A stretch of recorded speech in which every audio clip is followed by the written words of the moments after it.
It's all good here on the John Fredericks Radio Network, trucking the truth. The good news, if you're for the pipelines, we've been fighting for these pipelines. I don't know how long, 5 years, 7 years, 6 years. I lost track a very long time. And now, good news. The federal organization that makes these things happen, the Federal Energy Regulatory Commission, approves the Atlantic Coast Pipeline and Supply Header Project. And all three commissioners acknowledge the need for more natural gas infrastructure to serve consumers in Virginia and North Carolina. In her dissent, it won 3-1 in her dissent. Commissioner LaFleur noted that more than 90% of ACP's capacity is subscribed by public utility customers in 2 states. I don't know what that has to do with the price of tea in China, but we commend the FERC, the FERC staff, and commissioners for the diligent and painstaking work they've done over the last 4 years. And looks like now we can finally move forward on this. And joining us now to talk about it, because it means jobs. It means jobs. Matt Yonka, president of the Virginia State Building and Trades. Jobs are coming. Matt's got jobs for his people. Good paying jobs with this pipeline. Matt, good to have you with us, man. Good to be with you, John. Good morning. All right, Matt, you got to get fired up today, right? How many times have you been on the show? Have we talked about this Atlantic Coast Pipeline, all the stalls and everything else? The Federal Energy Regulatory Commission, FERC. I mean, it's a very long process, but finally they approve it. Now what happens, Matt? When do we break ground? Oh, I'm hoping by the end of this month we start. Obviously, the pipe has already been constructed. I mean, this has been such a long, drawn-out process. 4 years. And I appreciate everybody on both sides of it, but to say that this project was pushed through would be a misnomer. I mean, this project has gone through, and all the T's have been crossed, all the I's have been dotted. Let's put my people to work. Let's do it, man. Let's break ground. There's nothing that gets me more excited than getting up and driving around and seeing barrels and shovels and cranes and people with orange suits on and people digging and working and getting paid and putting that pipeline in. And the thing is, when it's all said and done, nobody's even going to know where it is or what it does, right? All they're going to know is they got jobs and we got energy. You'll be walking over it. You'll be driving over it. You'll be having a picnic on it. You'll be spreading your blanket on it. You'll be playing basketball on it. You'll be walking on it. You'll be growing grass on it and flowers on it. You won't even know where it is, right? That's correct. That's the beauty of this pipeline. It's going to be built safe by people who know what they're doing, and you'll never even know that it's there. Now, Matt, what are some of you're the president of the Virginia State Building Trades. Walk us through some of the trades that you represent and how these jobs work. Sure. We represent operating engineers. We represent pipe fitters, plumbers and pipe fitters. We represent electricians. We represent a very broad spectrum of people, laborers. The laborers have been instrumental in getting this project through. It's going to put a lot of people to work for years to come. And one of the biggest things that the opposition said with these were temporary jobs. Well, we're in construction. We understand that every job is temporary. And that's why it's important that jobs like this get approved so that we have jobs to move through. We have new jobs to build and for years to come, industry. It's pretty exciting, right? Yes. It's so exciting.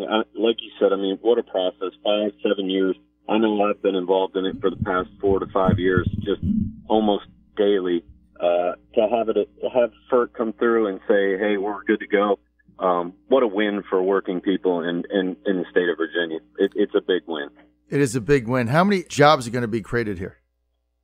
In the state of Virginia, around 8,800 construction jobs, which during the construction, and then 2,200 after that to maintain from one end to the other.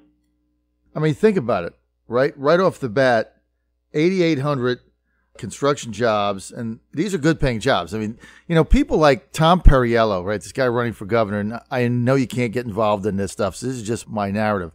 But you got this guy Perriello, he ran for governor, now he's head of the Democratic House caucus, he's getting blasted there. He's a guy thinking, these are just temporary jobs. These are just, makeshift jobs for a couple months, and they're temporary jobs. And then, then the people are out at work again. Like, he doesn't even understand how the business of trade works. Is you go from job to job. That's the trade you're in, right? If you're a craftsman and you're a pipe fitter, you go from job to job. If there are no jobs, you have no work. So it's like so stupid. They don't even understand it. It drives me, people that have never worked with their hands or never been part of a family whose parents did this or part of a union household like I was. Matt, it is frightening how they have no idea how this whole thing works, isn't it? Frightening. Yeah, it is. And I think the best analogy is when you have a house built, the electricians come in and they build your house. They don't just keep coming back after you already move in just to keep collecting a paycheck. They build that house and they move to the next one. Exactly. That's how our jobs work. Right. So, yeah, it is frustrating to hear somebody refer to our jobs as temporary jobs because, they're construction. We know that we're going to build it. We know that we're going to finish it. We know that people are going to inhabit it, and we're going to move on. That's the nature. Just like the Atlantic Coast Pipeline. Right. The difference is that the Atlantic Coast Pipeline is going to provide jobs down the road for industries that want to move to our state. It opens the door. It's going to be 8,800 jobs right off the bat, starting in a month or so when the pipeline starts to be laid. And it's a very exciting time. First stop, we had to get this pipeline. Second stop, Matt, I got to fight and help get rid of NAFTA. See, that's my other objective. So far, I'm batting 500. Matt, I've been fighting NAFTA for time, right, John? I've been fighting NAFTA for 30 years. So far, so. I know. I've been fighting that thing since Newt Gingrich in 1990. It's just how long has it been? 27 years I've been fighting it. And finally, the president the other day said, "You know what? I've studied this thing. It's even worse than I thought it was when I campaigned. This thing's got to go." So hopefully we'll get rid of it. So I hope so. What happens now? Well, we're excited. We're moving forward. Obviously, there's a few more holdups with water quality testing, but I think those are going to push through as well. We're trained. Our people know how to do this and have as little impact on the environment as possible. It's time for us to start putting people to work. We're going to commit to the communities. We're going to put new people to work. We're not going to create jobs for people from out of state. We're going to create jobs for people that are right there living along the pipeline. We're excited to work with those folks. If they're not trained, we'll train them. We'll do whatever we need to do to help those communities grow. And we're going to show them what a difference, what an economic impact a project like the Atlantic Coast Pipeline will have on their community. So our next step is getting out there. We're gonna get out there and start having some job fairs. We're gonna start hiring people from right there in those communities, and we're gonna move forward on this thing. I love the job fairs idea. Now, Matt, you're president of the Virginia State Building Trades Association. So how do you recruit more young men and women into the trades as they come out of high school to get the training they need to be an electrician or a pipe fitter or a welder? So these are good paying jobs. It's a great craft. How do you recruit people into these industries now? I'm glad you asked that because it's become a problem for us.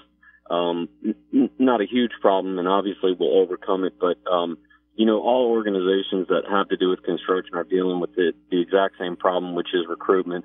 And we're attacking that on several levels. And I think what we have to do is we have to make parents and students and guidance counselors and everybody understand that there is an alternative career path for people to have a good paying job with great benefits outside of going to the community college or to a 4-year university. Mm-hmm. So we're in the process of reaffirming the parents and everyone that, look, we are a career.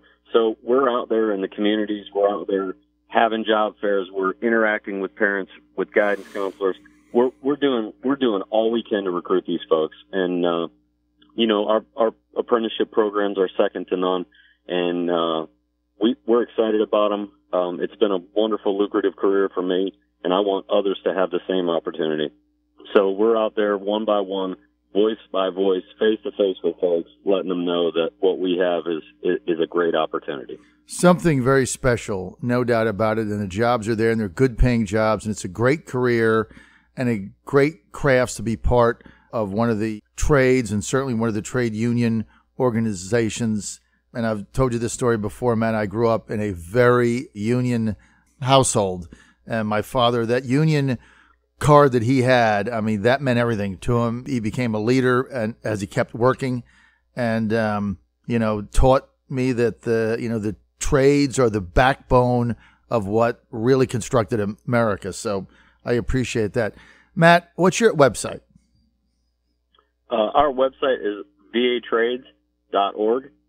And if people want to get a hold of me for any information, they can get a hold of me at Yonka, YONKAMM @gmail.com. I'd love to have a conversation.